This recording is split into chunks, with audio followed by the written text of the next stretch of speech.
Hi hello ನಮಸ್ತೆ. Welcome back to needs of children. ಆತ್ಮೀಯ SSLC ವಿದ್ಯಾರ್ಥಿಗಳೇ, ಸಮಾಜ ವಿಜ್ಞಾನ ವಿಷಯದ ಭೂಗೋಳಶಾಸ್ತ್ರ ವಿಭಾಗದ ಸಂಪೂರ್ಣ ವಿಶ್ಲೇಷಣೆಯನ್ನ ಈ ಒಂದು ಪಾಠದಲ್ಲಿ ನೋಡ್ತಾ ಹೋಗೋಣ. ಅಧ್ಯಾಯ ಬಂದ್ಬಿಟ್ಟು ಭಾರತದ ಖನಿಜ ಮತ್ತು ಶಕ್ತಿ ಸಂಪನ್ಮೂಲಗಳು. ಮಕ್ಕಳೇ, ಈ ಒಂದು ಪಾಠದಲ್ಲಿ ಪ್ರಮುಖವಾಗಿ ನಾವು ಕಲಿಬೇಕಾಗಿರ್ತಕ್ಕಂಥ ಅಂಶಗಳು ಯಾವುವು ಅಂತ ನೋಡ್ತಾ ಹೋದ್ರೆ, ಭಾರತದಲ್ಲಿ ದೊರೆಯುವ ಖನಿಜಗಳ ಪರಿಚಯ ಮತ್ತು ಅವುಗಳ ಪ್ರಾಮುಖ್ಯತೆ, ಭಾರತದ ಪ್ರಮುಖ ಖನಿಜಗಳ ಹಂಚಿಕೆ ಹಾಗೂ ಉತ್ಪಾದನೆ, ಅಸಾಂಪ್ರದಾಯಿಕ ಶಕ್ತಿ ಮೂಲಗಳು, ಸೌರಶಕ್ತಿ, ಪವನ ಶಕ್ತಿ ಅವಶ್ಯಕತೆ, ಶಕ್ತಿ ಸಂಪನ್ಮೂಲಗಳ ಕೊರತೆ ಮತ್ತು ಸಂರಕ್ಷಣೆ ಹಾಗೂ ಪರಿಹಾರಗಳು, ಶಕ್ತಿ ಸಂಪನ್ಮೂಲಗಳ ಕೊರತೆಗೆ ಕಾರಣಗಳು. ಈ ಎಲ್ಲ ಅಂಶಗಳನ್ನ ಈ ಒಂದು ಪಾಠದಿಂದ ಕಲಿತಾ ಹೋಗ್ತವೆ. ಮುಖ್ಯವಾಗಿ ಈ ಒಂದು ವಿಡಿಯೋದಲ್ಲಿ ಭಾರತದಲ್ಲಿ ದೊರೆಯುವ ಖನಿಜಗಳ ಪರಿಚಯ ಮತ್ತು ಅವುಗಳ ಪ್ರಾಮುಖ್ಯತೆ, ಹಾಗೆ ಭಾರತದ ಪ್ರಮುಖ ಖನಿಜಗಳ ಹಂಚಿಕೆ ಹಾಗೂ ಉತ್ಪಾದನೆಯ ಬಗ್ಗೆ ನೋಡ್ತಾ ಹೋಗೋಣ. ಬನ್ನಿ ಮತ್ತಿನ್ನೇ ಆಗ್ತಾರ. ಖನಿಜಗಳು ನೈಸರ್ಗಿಕ ಸಂಪನ್ಮೂಲಗಳಲ್ಲಿ ಅತಿ ಮುಖ್ಯವಾದವು. ಈ ನೈಸರ್ಗಿಕ ಸಂಪನ್ಮೂಲಗಳಿಗೆ ಸಂಬಂಧಪಟ್ಟಂತೆ ಈ ಹಿಂದಿನ ಪಾಠಗಳಲ್ಲಿ ಹಲವಾರು ಅಂಶಗಳನ್ನ ವಿಶ್ಲೇಷಣೆಯನ್ನ ಮಾಡಿದ್ದೇವೆ. ಅವುಗಳ ಸಾಲಿಗೆ ಸೇರ್ತಾ ಇರ್ತಕ್ಕಂಥ ಮತ್ತೊಂದು ನೈಸರ್ಗಿಕ ಸಂಪನ್ಮೂಲ ಅಂತಂದ್ರೆ ಖನಿಜಗಳು. ಪ್ರಕೃತಿಯಲ್ಲಿ ಸ್ವಾಭಾವಿಕವಾಗಿ ದೊರೆಯುವ ನಿರ್ದಿಷ್ಟ ರಾಸಾಯನಿಕ ಸಂಯೋಜನೆಯನ್ನು ಒಳಗೊಂಡಿರುವ ಮಿಶ್ರಣವನ್ನೇ ಖನಿಜಗಳು ಅಂತೇಳಿ ಕರೀತವೆ.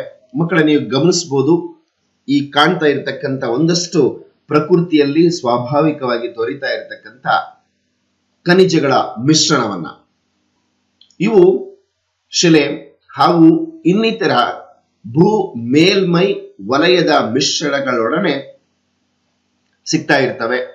ಅವುಗಳಲ್ಲಿ ಕಬ್ಬಿಣದ ಅದಿರು, ಮ್ಯಾಂಗನೀಸ್ ಅದಿರು, ಬಾಕ್ಸೈಟ್ ಅದಿರು, ಅಬ್ರಕ, ಚಿನ್ನದ ಅದಿರು ಬಹಳ ಪ್ರಮುಖವಾಗಿರ್ತಕ್ಕಂತಹ ಖನಿಜಗಳು ಅಂತೇಳಿ ಗುರುತಿಸ್ತಾ ಹೋಗ್ತವೆ ಮಕ್ಕಳೇ. ಇವುಗಳಷ್ಟೇ ಅಲ್ಲದೆ ಸಂಪನ್ಮೂಲಗಳಾಗಿರ್ತಕ್ಕಂಥ ಕಲ್ಲಿದ್ದಲು, ಪೆಟ್ರೋಲಿಯಂ, ಅಣು ಖನಿಜಗಳನ್ನು ಕೂಡ ದೇಶದಲ್ಲಿ ಉತ್ಪಾದನೆ ಮಾಡಲಾಗ್ತದೆ.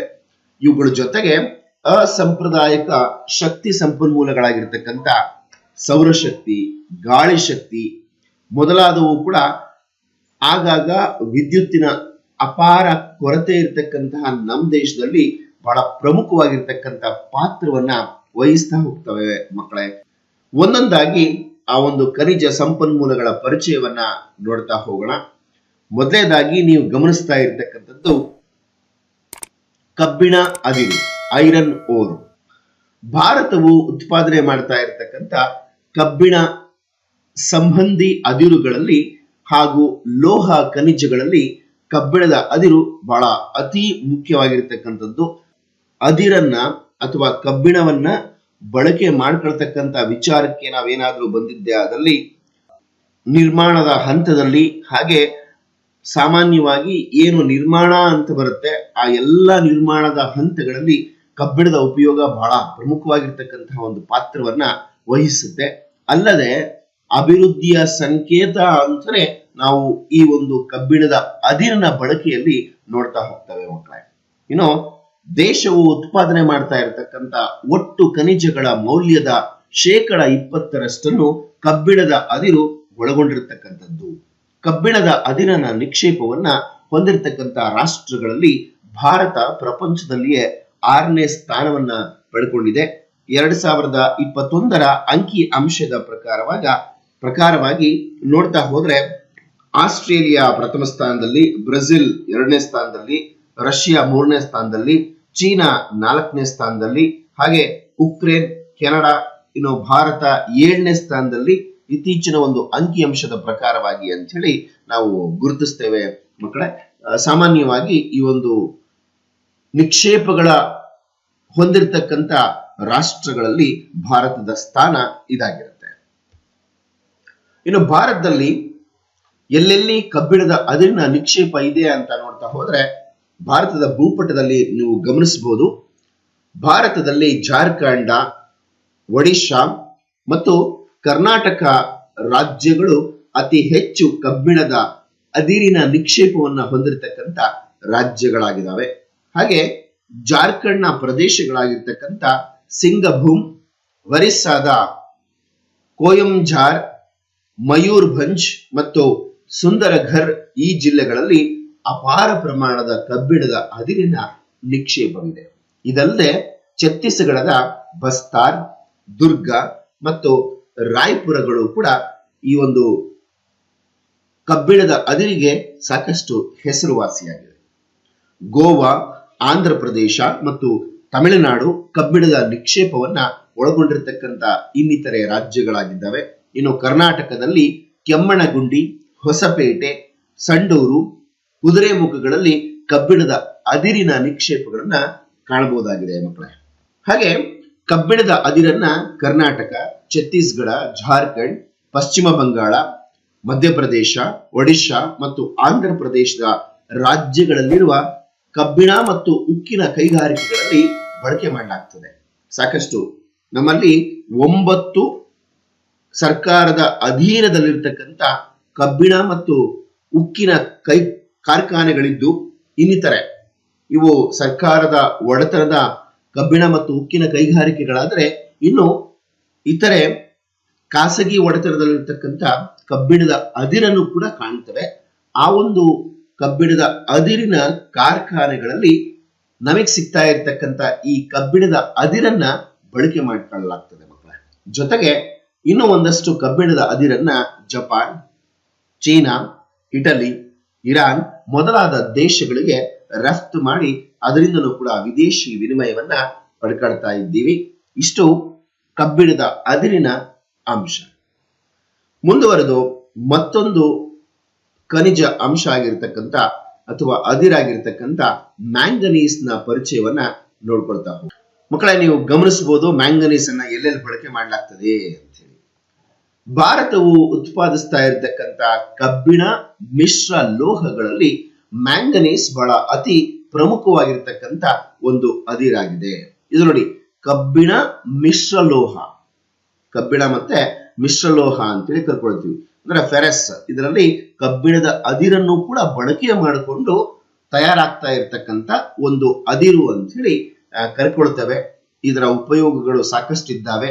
ಮ್ಯಾಂಗನೀಸ್ ಅನ್ನ ಉಕ್ಕಿನ ಉತ್ಪಾದನೆಯಲ್ಲಿ ಬಳಕೆ ಮಾಡ್ಕೊಳ್ಳಾಗ್ತದೆ. ನಾವೇನು ಉಕ್ಕು ಅಂತ ಕರ್ಕೊಳ್ತೀವಿ ಅಥವಾ ಸ್ಟೀಲ್ ಅಂತ ಕರ್ಕೊಳ್ತೀವಿ, ಆ ಸ್ಟೀಲ್ ನ ಉತ್ಪಾದನೆಯಲ್ಲಿ ಮ್ಯಾಂಗನೀಸ್ ಅನ್ನ ಬಳಕೆ ಮಾಡ್ತಾರೆ. ಹಾಗೆ ರಾಸಾಯನಿಕ ಮತ್ತು ವಿದ್ಯುತ್ ಉಪಕರಣಗಳ ತಯಾರಿಕೆಯಲ್ಲಿ ಬ್ಯಾಟರೀಸ್ ಗಳನ್ನ ಗಮನಿಸಬಹುದು ನೀವು. ಆ ಚಿತ್ರಗಳಲ್ಲಿ ಆ ಮ್ಯಾಂಗನೀಸ್ ಅನ್ನ ವಿದ್ಯುತ್ ಉಪಕರಣಗಳ ತಯಾರಿಕೆಗಳಲ್ಲಿ, ಸ್ಟೋರೇಜ್ಗಳಲ್ಲಿ ಬಳಕೆ ಮಾಡಿಕೊಳ್ಳಲಾಗುತ್ತದೆ. ಹಾಗೆ ಗಾಜುಗಳ ತಯಾರಿಕೆಯಲ್ಲಿ, ಈಗೇನು ನೀವು ಇಲ್ಲಿ ಕಾಣಿಸ್ತಾ ಇದ್ದೀರಿ ಈ ಬಾಟಲ್ಗಳನ್ನ, ಈ ಗಾಜುಗಳ ತಯಾರಿಕೆಯಲ್ಲಿ ಇದನ್ನ ಬಳಕೆ ಮಾಡಲಾಗುತ್ತೆ. ಹಾಗೆ ಬಣ್ಣಗಳ ಉತ್ಪಾದನೆಯಲ್ಲಿ ಇದನ್ನ ಬಳಕೆ ಮಾಡಲಾಗುತ್ತೆ. ಹೀಗೆ ಇದರ ಉಪಯೋಗ ಅತ್ಯದ್ಭುತ ಅಂತಾನೆ ಹೇಳ್ಬೋದು. ಇನ್ನು ಈ ಮ್ಯಾಂಗನೀಸ್ ಅದಿರು ವಿವಿಧ ರೀತಿಯ ವಿಧಗಳಲ್ಲಿ ಕಂಡು ಬರುತ್ತೆ. ಏನಪ್ಪಾ ಆ ಒಂದು ವಿಧಗಳು ಅಂತ ನೋಡೋದಾದ್ರೆ, ಪೈರಲೋಸೈಟ್, ಸೈಲೋಮೆನನ್, ಮ್ಯಾಗ್ನಾಟೈಟ್, ಬ್ರಾನೈಟ್ ಮತ್ತು ಹೋಲಿಯಂಡೈಟ್ ಇದು ಮ್ಯಾಂಗನೀಸ್ ಅದಿರಿನ ವಿವಿಧ ವಿಧಗಳು ಅಂತೇಳಿ ಗುರುತಿಸ್ತಾ ಹೋಗ್ತವೆ. ಬಹಳಷ್ಟು ಇವುಗಳ ಒಂದು ಬಳಕೆಯನ್ನ ನಾವು ಎಲ್ಲಾ ಪ್ರಕಾರಗಳಲ್ಲೂ ಕೂಡ ಬಳಸ್ತಾ ಹೋಗ್ತೇವೆ. ಇನ್ನು ಭಾರತದಲ್ಲಿ ದೊರಕ್ತಾ ಇರತಕ್ಕಂತ ಮ್ಯಾಂಗನೀಸ್ ನ ಅದಿರೇನಿದೆ ಅದು ಬಹಳ ಅತ್ಯುತ್ತಮವಾಗಿದೆ. ಅದರಲ್ಲಿ ಪೈರಲೋಸೈಟ್ ಮತ್ತೆ ಸೈಲೋಮೆನನ್ ಮ್ಯಾಂಗನೀಸ್ಗಳು ಭಾರತದಲ್ಲಿ ದೊರೀತಾ ಇರತಕ್ಕಂತ ಅದಿರಿನ ವಿಧಗಳಾಗಿದ್ದು, ಇವು ಬಹಳ ಅತ್ಯುತ್ತಮವಾದ ಮ್ಯಾಂಗನೀಸ್ ನ ಅದಿರಿನ ವಿಧಗಳು ಅಂತೇಳಿ ಗುರುತಿಸಲಾಗಿದೆ. ಒಡಿಸ್ಸಾ, ಕರ್ನಾಟಕ, ಮಧ್ಯಪ್ರದೇಶ ಮತ್ತು ಮಹಾರಾಷ್ಟ್ರ ರಾಜ್ಯಗಳಲ್ಲಿ ಮ್ಯಾಂಗನೀಸ್ ಅದಿರಿನ ಉತ್ಪಾದಿಸತಕ್ಕಂತಹ ರಾಜ್ಯಗಳು ಅಂತ ಹೇಳಿ ಗುರುತಿಸಿಕೊಂಡಿದ್ದೇವೆ ಮಕ್ಕಳೇ.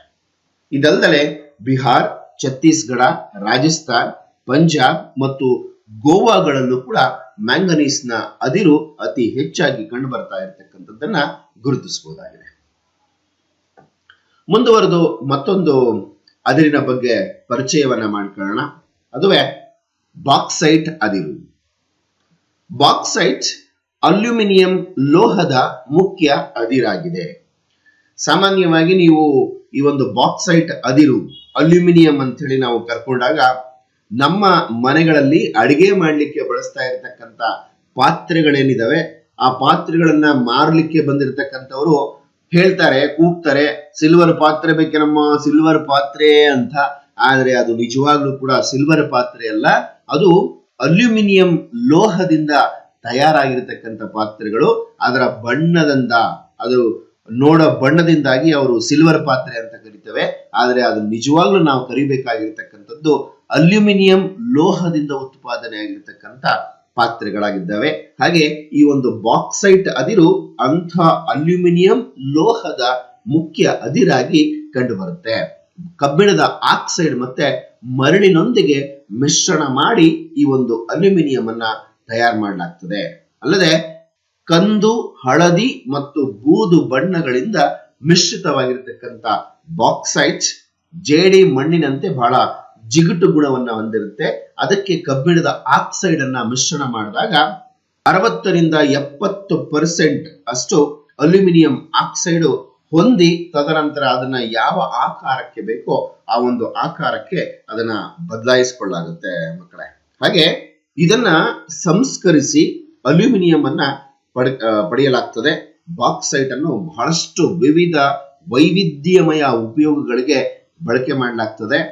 ನೀವು ಚಿತ್ರದಲ್ಲಿ ಗಮನಿಸಿರಬಹುದು ಇದನ್ನ ಎಲ್ಲೆಲ್ಲಿ ಬಳಕೆ ಮಾಡಲಾಗ್ತದೆ ಅಂತ ಹೇಳಿ.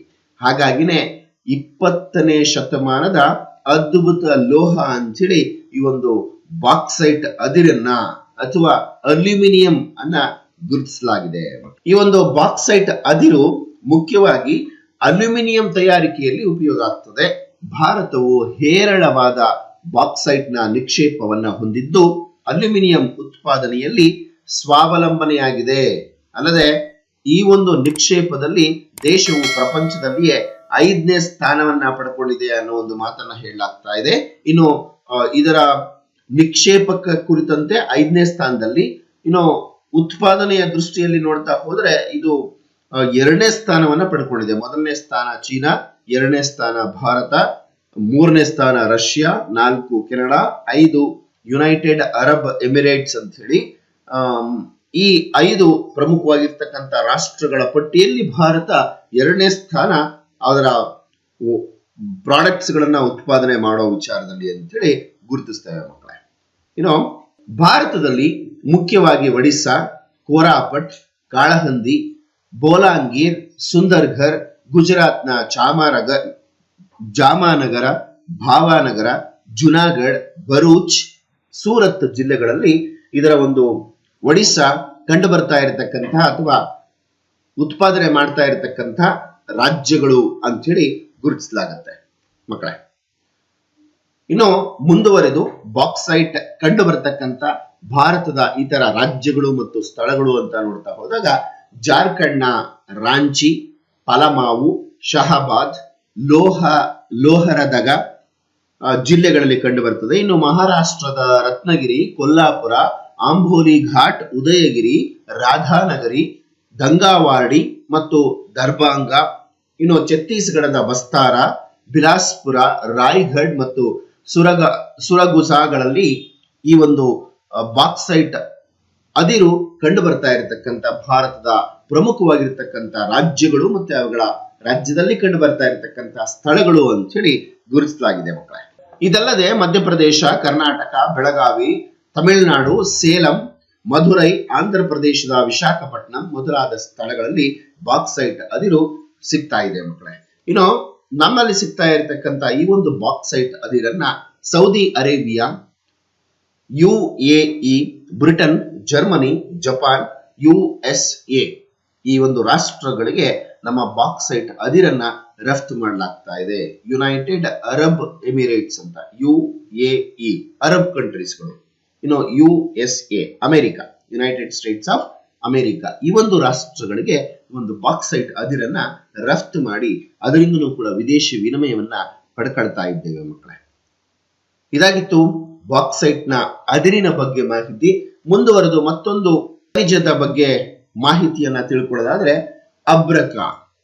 ಅಬ್ರಕ ಕಬ್ಬಿಣೇತರ ವರ್ಗದ ಖನಿಜಗಳಲ್ಲಿ ಅಬ್ರಕವು ಅತಿ ಮುಖ್ಯವಾದ ಅದಿರಾಗಿದೆ ಮಕ್ಕಳೇ. ಈಗ ನೋಡ್ಕೊಂಡ್ವಿ 2 ಮುಖ್ಯವಾಗಿರ್ತಕ್ಕಂಥ ಲೋಹಗಳ ಪರಿಚಯವನ್ನ, ಕಬ್ಬಿಣದ ಅದಿರು, ಮ್ಯಾಂಗನೀಸ್ ಅದಿರು, ಬಾಕ್ಸೈಟ್ ಅದಿರು. ಈ ಅದಿರುಗಳು ಸಾಮಾನ್ಯವಾಗಿ ಕಬ್ಬಿಣದ ಮಿಶ್ರಣವನ್ನ ಒಳಗೊಂಡಿರ್ತಕ್ಕಂಥ ಅದಿರುಗಳು. ಆದ್ರೆ ಈ ಅಬ್ರಕ ಏನಿದೆ ಇದು ಕಬ್ಬಿಣೇತರ ವರ್ಗದ ಖನಿಜಗಳಲ್ಲಿ ಬಹಳ ಪ್ರಮುಖವಾಗಿರ್ತಕ್ಕಂಥ ಒಂದು ಅದಿರಾಗಿದೆ. ಭಾರತ ಈ ಒಂದು ಅಬ್ರಕದ ನಿಕ್ಷೇಪ ಮತ್ತು ಫಲಕ ಅಬ್ರಕದ ಉತ್ಪಾದನೆಯಲ್ಲಿ ಪ್ರಪಂಚದಲ್ಲಿಯ ಅಗ್ರಸ್ಥಾನವನ್ನ ಪಡ್ಕೊಂಡಿದೆ. ಇನ್ನು ಇದರ ಉಪಯೋಗಗಳು ಬಹಳಷ್ಟಿದ್ದಾವೆ. ಏನೇನಕ್ಕೆ ಬಳಕೆ ಮಾಡ್ತಾರೆ, ಎಲ್ಲೆಲ್ಲಿ ಬಳಕೆ ಮಾಡ್ತಾರೆ ಈ ಒಂದು ಅಬ್ರಕ ಅಂತ ನೋಡ್ತಾ ಹೋದ್ರೆ, ಅಬ್ರಕ ಒಂದು ಒಳ್ಳೆಯ ಪಾರದರ್ಶಕ. ಈ ಹಿಂದಿನ ಚಿತ್ರದಲ್ಲಿ ನೀವು ಗಮನಿಸಿದ್ರೆ ಒಂದು ಟ್ರಾನ್ಸ್ಪರೆಂಟ್ ಆಗಿರ್ತಕ್ಕಂಥ ಒಂದು ಗ್ಲಾಸ್ ಅನ್ನ, ಹಾಗೆ ಸ್ಥಿತಿ ಸ್ಥಾಪಕತ್ವ, ಶಾಖ ನಿರೋಧಕ, ಹೊಳಪುಳ್ಳ ಸಿಲಿಕೇಟ್ ಖನಿಜ ಆಗಿದೆ. ಹಾಗಾಗಿ ಇದನ್ನ ಶಾಖ ಮತ್ತು ವಿದ್ಯುತ್ತಿನ ಮಂದ ವಾಹಕವಾಗಿರುವುದರಿಂದ ಇದನ್ನ ಶಾಖ ನಿರೋಧಕವಾಗಿ, ವಿದ್ಯುತ್ ನಿರೋಧಕವಾಗಿ ಟೆಲಿಫೋನ್ಗಳಲ್ಲಿ, ಟೆಲಿಗ್ರಾಫ್ಗಳಲ್ಲಿ, ನಿಸ್ತಂತು ಸೇವೆ, ಗಾಜುಗಳ ತಯಾರಿಕೆಯಲ್ಲಿ, ಬಣ್ಣ, ವಾರ್ನಿಷ್, ಕೃತಕ ರಬ್ಬರ್, ಡೈನಮೋಗಳು ಹಾಗೆ ರಾಸಾಯನಿಕ ಕೈಗಾರಿಕೆಗಳಲ್ಲಿ ಇದನ್ನ ಉಪಯೋಗ ಮಾಡಲಾಗ್ತಾ ಇದೆ.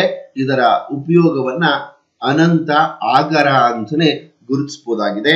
ಇಂತಹ ಒಂದು ಅಬ್ರಕವನ್ನ ನಮ್ಮ ಕನ್ನಡ ಭಾಷೆಯಲ್ಲಿ ಕಾಗೆ ಬಂಗಾರ ಅಂತ ಹೇಳಿ ಕರೀಲಾಗ್ತದೆ. ಯಾಕೆಂದ್ರೆ ಬಂಗಾರದಷ್ಟೇ ಅಬ್ರಕದಲ್ಲಿ ಕಂಡು ಬರ್ತಾ ಇರತಕ್ಕಂಥ ರಾಸಾಯನಿಕ ಅಂಶ ಹಾಗೂ ಬಣ್ಣಗಳಿಗೆ ಅನುಸಾರವಾಗಿ ವಿವಿಧ ಭಾಗಗಳನ್ನ ವಿಂಗಡಣೆ ಮಾಡಲಾಗಿದೆ. ಅದು ಮಸ್ಕೋ ವೈಟ್, ಶ್ವೇತ ಬಣ್ಣದಲ್ಲಿ, ಬಿಳಿ ಬಣ್ಣದಲ್ಲಿ ಇರೋದ್ರಿಂದ ಇದನ್ನ ಮಸ್ಕೋ ವೈಟ್ ಅಂತ ಕರಿತೇವೆ. ಕಪ್ಪು ಬಣ್ಣದಾಗಿದ್ರೆ ಅದನ್ನ ಬಯೋಟೈಟ್ ಅಂತ ಕರ್ಕೊಳ್ತೀವಿ. ಕಂದು ಬಣ್ಣದಲ್ಲಿದ್ರೆ ಅದನ್ನ ಫ್ಲುಗೋ ವೈಟ್ ಅನ್ನೋ ಒಂದು ಹೆಸರಿನಲ್ಲಿ ಗುರುತಿಸಲಾಗಿದೆ. ಇನ್ನು ನಮ್ಮ ಭಾರತದಲ್ಲಿ ಅತ್ಯುತ್ತಮ ದರ್ಜೆಯ ಶ್ವೇತ ಅಬ್ರಕ ಮಸ್ಕೋ ವೈಟ್ ಅನ್ನೋದು ವ್ಯಾಪಕವಾಗಿ ಹರಡಿಕೊಂಡಿದೆ. ಹಾಗಾದ್ರೆ ಎಲ್ಲಿ ಸಿಗ್ತದೆ ನಮ್ಮ ಭಾರತದಲ್ಲಿ ಅಂತ ನೋಡೋದಾದ್ರೆ, ಭಾರತದಲ್ಲಿ ಅಬ್ರಕವು ಆಂಧ್ರ ಪ್ರದೇಶದ ನೆಲ್ಲೂರು, ವಾರಂಗಲ್, ಕೃಷ್ಣಾ ಮತ್ತು ಪೂರ್ವ ಗೋದಾವರಿ ಜಿಲ್ಲೆಗಳಲ್ಲಿ ಅತಿ ಹೆಚ್ಚಾಗಿ ಕಂಡು ಬರುತ್ತದೆ. ಹಾಗೆ ಮುಂದುವರೆದು ಇತರ ರಾಜ್ಯಗಳಾಗಿರ್ತಕ್ಕಂಥ ಜಾರ್ಖಂಡ್ ರಾಜ್ಯದ ಧನಬಾದ್, ಪಲಮಾವು, ಗಿರಡಿ, ಕೋಡರ್ಮಾ, ಬಿಹಾರದ ಗಯಾ, ಮುಂಗೈರ್, ಭಾಗಲ್ಪುರ, ನವಾಡಾ ಜಿಲ್ಲೆಗಳು, ರಾಜಸ್ಥಾನದ ಉದಯಪುರ, ಅಜ್ಮೀರ, ಬಿಲ್ವಾರ, ಜೈಪುರ, ಕೇರಳದ ತಿರುವನಂತಪುರ, ತಮಿಳುನಾಡಿನ ಸೇಲಂ, ಮಧ್ಯಪ್ರದೇಶದ ಜಿಂದ್ವಾರ, ಬಸ್ತಾರ್, ಬಾಲಾಘಾಟ್ಗಳಲ್ಲಿ ಅತಿ ಹೆಚ್ಚಾಗಿ ಅಬ್ರಕ ಹಂಚಿಕೆಯಾಗಿರುವುದನ್ನ ಗುರುತಿಸಬಹುದಾಗಿದೆ ಮಕ್ಕಳೇ. ಹಿಂದಿನ ವರ್ಷಗಳಲ್ಲಿ ಭಾರತವು ಅಪಾರ ಪ್ರಮಾಣದಲ್ಲಿ ಅಬ್ರಕವನ್ನ ಉತ್ಪಾದಿಸಿ ರಫ್ತನ್ನ ಮಾಡ್ತಾ ಇತ್ತು. ಆದರೆ ಇತ್ತೀಚಿನ ದಿನಗಳಲ್ಲಿ ಅಬ್ರಕದ ಬದಲಿಗೆ ಇತರೆ ವಸ್ತುಗಳು ಆಲ್ಟರ್ನೇಟ್ ಆಗಿ ಸಿಗ್ತಾ ಇರೋದ್ರಿಂದ ಇದರ ಬಳಕೆ ಕೊಂಚ ಕಡಿಮೆ ಆಗಿದೆ ಅಂತ ಹೇಳ್ಬೋದು. ಆದರೂ ಕೂಡ ಇದನ್ನ ನಾವು ರಫ್ತು ಮಾಡಿ ಅದರಿಂದನೂ ಕೂಡ ವಿದೇಶಿ ವಿನಿಮಯವನ್ನ ಪಡ್ಕೊಳ್ತಾ ಇದ್ದೀವಿ ಮಕ್ಕಳ. ಇದು ಇನ್ನು ಖನಿಜಗಳಲ್ಲಿ ಕೊನೆಯದಾಗಿ ಚಿನ್ನದ ಅದಿರು. ಅದರಲ್ಲಿ ಚಿನ್ನ ಅತ್ಯಮೂಲ್ಯವಾಗಿರ್ತಕ್ಕಂಥ ಲೋಹ ಆಗಿದ್ದು ಪ್ರಪಂಚದಾದ್ಯಂತ ಪ್ರಾಚೀನ ಕಾಲದಿಂದಲೂ ಅತ್ಯಂತ ಹೆಚ್ಚಿನ ಮೌಲ್ಯವನ್ನ ಹೊಂದಿರತಕ್ಕಂತಹ ಒಂದು ಅದಿರು ಅಂತಂದ್ರೆ ಚಿನ್ನದ ಅದಿರು ಅಂತ ಹೇಳಿ ಗುರುತಿಸಿಕೊಳ್ಳಲಾಗಿದೆ. ಇನ್ನು ಅಂತಾರಾಷ್ಟ್ರೀಯ ಹಣಕಾಸು ವ್ಯವಸ್ಥೆಯಲ್ಲಿ ಹಾಗೂ ಅಂತಾರಾಷ್ಟ್ರೀಯ ಮೌಲ್ಯ ನಿರ್ಧರಿಸುವಲ್ಲೂ ಕೂಡ ಚಿನ್ನವು ನಿರ್ಧಾರಕ ಮಾಧ್ಯಮವಾಗಿ ಬಳಕೆ ಮಾಡಲಾಗ್ತಾ ಇದೆ. ಏನಪ್ಪಾ ಹಾಗಂದ್ರೆ ಅಂತಂದ್ರೆ ಮಕ್ಕಳೇ, ಈಗ ನೀವು ಗಮನಿಸಬಹುದು, ಅಮೆರಿಕಾದ ಡಾಲರ್ ಅಂತ ಗುರುತಿಸ್ಕೊಳ್ತೇವೆ. ಅಮೆರಿಕಾದ ಕರೆನ್ಸಿ ಆಗಿರ್ತಕ್ಕಂಥ ಡಾಲರ್ ಅನ್ನ ಇತರೆ ಎಲ್ಲಾ ವ್ಯಾಪಾರಗಳಲ್ಲಿ ಬೆಲೆಯನ್ನ ನಿರ್ಧರಿಸತಕ್ಕಂತ ವಾಹಕವಾಗಿ, ಮಾಧ್ಯಮವಾಗಿ ಅದನ್ನ ಬಳಕೆ ಮಾಡ್ಕೊಳ್ತೇವೆ.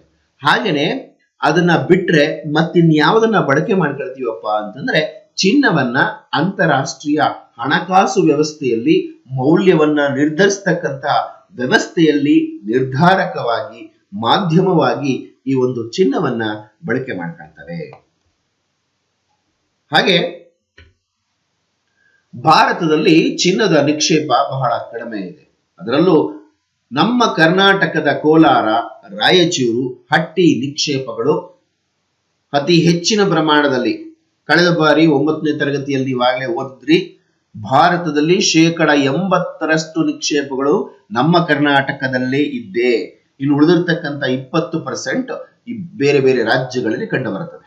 ಓಕೆ, ಸೊ ಹಾಗೇನೆ ಆಂಧ್ರ ಪ್ರದೇಶದ ಅನಂತಪುರ, ಬಿಹಾರ, ಕೇರಳ, ತಮಿಳುನಾಡು ರಾಜ್ಯಗಳಲ್ಲಿ ಚಿನ್ನದ ನಿಕ್ಷೇಪಗಳನ್ನ ಕಾಣಬಹುದಾಗಿದೆ. ಇದಲ್ಲದೆ ನಮ್ಮ ಕರ್ನಾಟಕದ ಗದಗ ಬಳಿ ಇರ್ತಕ್ಕಂಥ ಕಪ್ಪತ್ತ ಗುಡ್ಡದಲ್ಲಿ ಬೆಣಚು ಕಲ್ಲಿನ ಶಿಲಾ ಸ್ತರಗಳಲ್ಲಿ ಎಳೆಗಳ ರೂಪದಲ್ಲಿ ಈಗ ಇದೆ. ಸದ್ಯದಲ್ಲಿ ಆ ಒಂದು ಪ್ರದೇಶ ಸಂಪೂರ್ಣವಾಗಿ ನೈಸರ್ಗಿಕ ಪ್ರದೇಶವಾಗಿ, ಅದೊಂದು ವೈವಿಧ್ಯಮಯ ಪ್ರದೇಶವಾಗಿ ಗುರುತಿಸಿಕೊಂಡಿರೋದ್ರಿಂದ ಅಲ್ಲಿ ಈ ಒಂದು ಚಿನ್ನದ ಅದಿರನ್ನ ನಿಕ್ಷೇಪಕ್ಕೆ ನಿಷೇಧವನ್ನ ಹೇರಲಾಗಿದೆ. ಹಾಗಾಗಿ ಈಗಿರ್ತಕ್ಕಂಥ ಸದ್ಯದ ನಿಕ್ಷೇಪ ಅಂತಂದ್ರೆ ಹಟ್ಟಿ ಚಿನ್ನದ ಗಣಿ ಅಂತ ಏನ್ ಕರ್ಕೊಳ್ತೀವಿ, ಅತಿ ಹೆಚ್ಚು ಚಿನ್ನವನ್ನ ಉತ್ಪಾದನೆ ಮಾಡ್ತಾ ಇರತಕ್ಕಂತ ಪ್ರದೇಶ ಅಂತೇಳಿ ಗುರುತಿಸಿಕೊಳ್ಳಲಾಗಿದೆ ಮಕ್ಕಳೇ. ಸೊ ಇಷ್ಟು ಇವತ್ತಿನ ಈ ಒಂದು ವಿಡಿಯೋದಲ್ಲಿ ಖನಿಜ ಸಂಪನ್ಮೂಲಗಳು, ಭಾರತದಲ್ಲಿ ದೊರೀತಾ ಇರತಕ್ಕಂತ ಖನಿಜ ಸಂಪನ್ಮೂಲಗಳು ಮತ್ತೆ ಅವುಗಳ ಪರಿಚಯ, ಅವುಗಳ ಪ್ರಾಮುಖ್ಯತೆ, ಹಾಗೆ ಅವುಗಳ ಒಂದು ಹಂಚಿಕೆ ಹಾಗೂ ಉತ್ಪಾದನೆಯ ಬಗ್ಗೆ ಪರಿಚಯವನ್ನ ಮಾಡಿಕೊಂಡ್ವಿ. ಮುಂದಿನ ವಿಡಿಯೋದಲ್ಲಿ ಶಕ್ತಿ ಸಂಪನ್ಮೂಲಗಳು, ಅವುಗಳ ಹಂಚಿಕೆ, ಅವುಗಳ ಒಂದು ಉತ್ಪಾದನೆ, ಇವುಗಳ ಬಗ್ಗೆ ಮಾಹಿತಿಯನ್ನ ಪಡ್ಕೊಳ್ಳೋಣ. ಮತ್ತೆ ಮುಂದಿನ ವಿಡಿಯೋದಲ್ಲಿ ಸಿಗ್ತೀನಿ. ಅಲ್ಲಿವರೆಗೂ keep watching my channel. Thank you. Have a nice day. See you in the next session. Bye, take care. ಈ ಒಂದು ಪಾಠಕ್ಕೆ ಏನಾದರೂ ಸಂಬಂಧಪಟ್ಟಂತೆ ನಿಮ್ಗೆ ಏನಾದರೂ ಡೌಟ್ಸ್ ಇದ್ರೆ ಕಮೆಂಟ್ ಬಾಕ್ಸ್ ಅಲ್ಲಿ ಕಮೆಂಟ್ ಮಾಡಿ, ಅವುಗಳನ್ನ ಸಾಲ್ವ್ ಮಾಡೋ ಒಂದು ಪ್ರಯತ್ನವನ್ನ ಮಾಡೋಣ ಅಂತೇಳಿ ಮತ್ತೆ ಮುಂದಿನ ವಿಡಿಯೋದಲ್ಲಿ ಸಿಗೋಣ.